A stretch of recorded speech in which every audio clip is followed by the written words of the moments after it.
A ideia de que o capitalismo inerentemente recusa a regulação é um erro.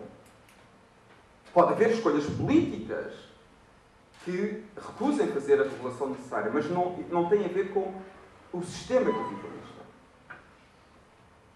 Pelo contrário, o mercado necessita de Estado de Direito. Um dos melhores exemplos é a integração europeia. O que verdadeiramente a integração europeia criou até hoje foi um mercado único e direito comunitário. 90% do direito comunitário tem a ver com o mercado único. É a maior demonstração que não se pode construir um mercado sem se construir uma ordem jurídica.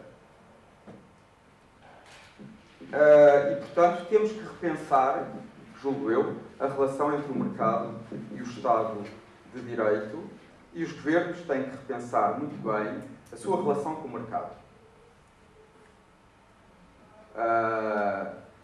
E aqui põe sempre a questão, e é uma questão que será talvez permanente: deve ser o governo um jogador do mercado ou apenas o árbitro do mercado? Eu preferia a segunda, que fosse um árbitro.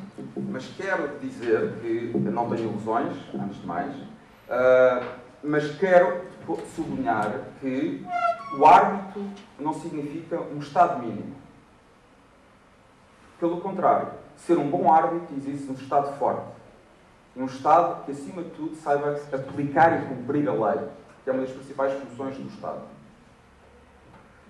E, no meu entendimento da economia de mercado, é mais importante essa função do que um Estado que é simplesmente o jogador dessa economia de mercado. Portanto, o meu ponto é: eu recuso que se diga que um Estado que arbitra bem é um Estado mínimo. Não é. Aliás, é um Estado máximo numa das principais funções do Estado, que é fazer cumprir a lei e o direito. Outro problema que esta crise demonstrou, e que se começa agora a estudar e a debater, é que possivelmente o nosso modelo social europeu viveu a crédito. Não foram só as pessoas que viveram a crédito. O modelo social europeu também beneficiou de toda a especulação financeira e de um viver a crédito a que todos nós nos habituámos. E isto levanta um problema decisivo para o nosso futuro. É que possivelmente esta crise, em vez de que simultaneamente torna parte da nossa população mais vulnerável e a necessitar de mais ajudas, mas simultaneamente vai dificultar mais os compromissos do Estado na área social. Porque o crédito, viver a crédito, não vai afetar só o setor privado e os cidadãos. Também vai afetar o Estado. E muitas das funções sociais dos Estados resultavam da capacidade de viver a crédito.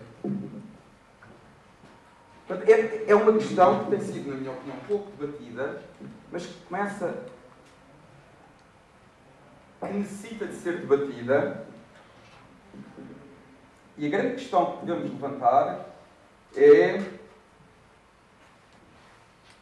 se não temos vivido num sistema económico e social que criou demasiadas expectativas a muita gente e não teremos no futuro capacidade de responder de um modo satisfatório a essas expectativas.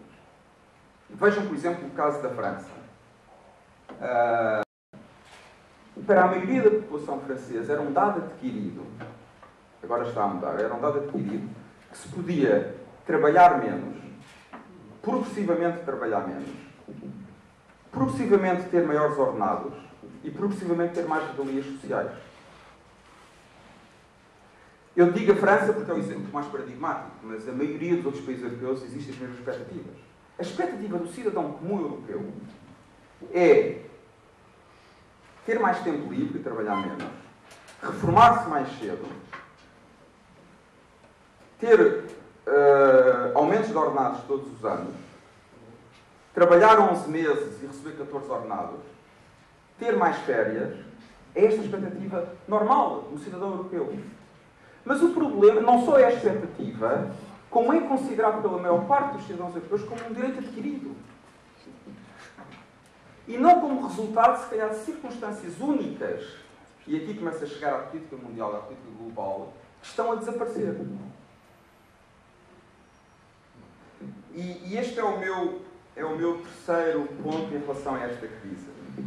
E também se nota nesta crise, e a crise em grande medida também resulta disso, é que há claramente uma alteração global da distribuição do poder político e do poder económico.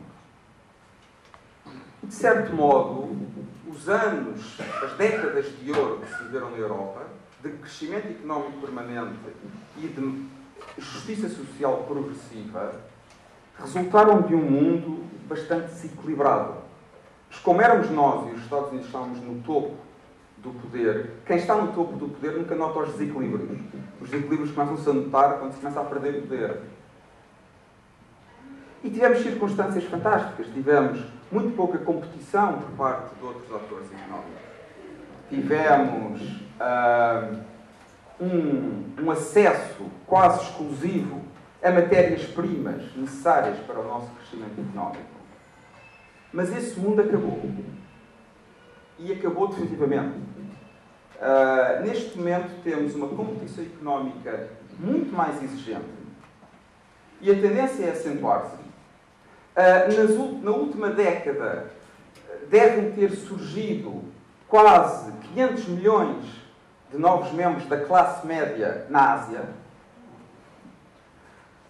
E como todos os habitantes da classe média europeia, também os asiáticos que chegam à classe média começam a querer certos confortos e a querer consumir certas coisas que nós queremos consumir na Europa.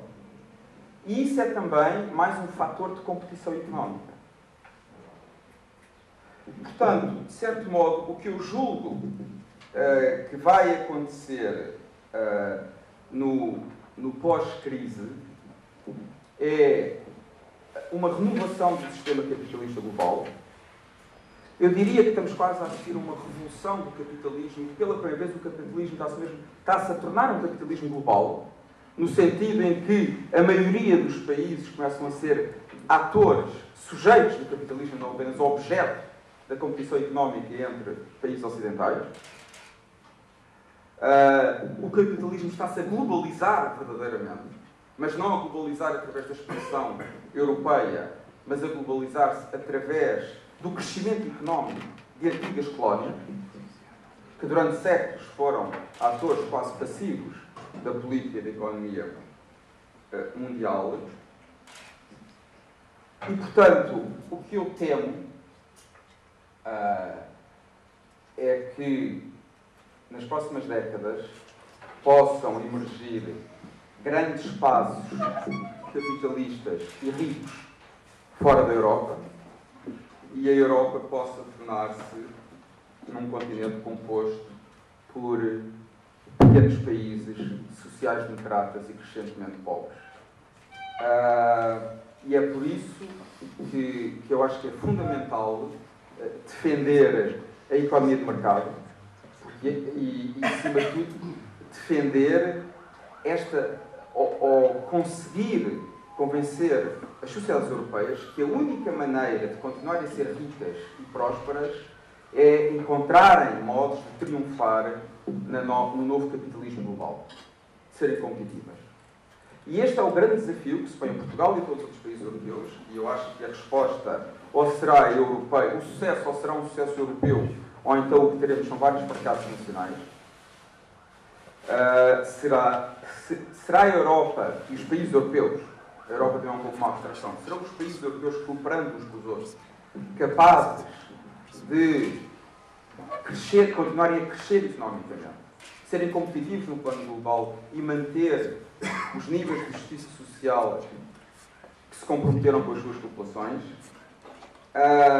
Mas só para terminar, outra razão que eu acho que é importante entender a economia de mercado e o capitalismo. Não apenas por razões instrumentais e funcionais. Não é apenas porque o capitalismo é o sistema que permite mais crescimento económico e mais justiça social. Pelo menos se compararmos a todos os outros que existiram até hoje. Há também uma dimensão mais normativa no sentido em que a economia do mercado